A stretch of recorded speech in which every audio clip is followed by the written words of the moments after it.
Item కూడా చెప్పాలా? ఏం చేసినావో చెప్పు, అంతే చెప్పు. హాయ్ ఫ్రెండ్స్, ఈరోజు మా ఇంట్లో పొంగల్ చేసినాము. దాంట్లోకి పల్లీల చట్నీ కలుపు.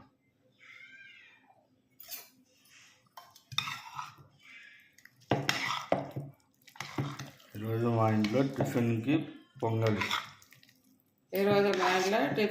పొంగల్ చేసినాము. దాంట్లోకి పల్లీల చట్నీ.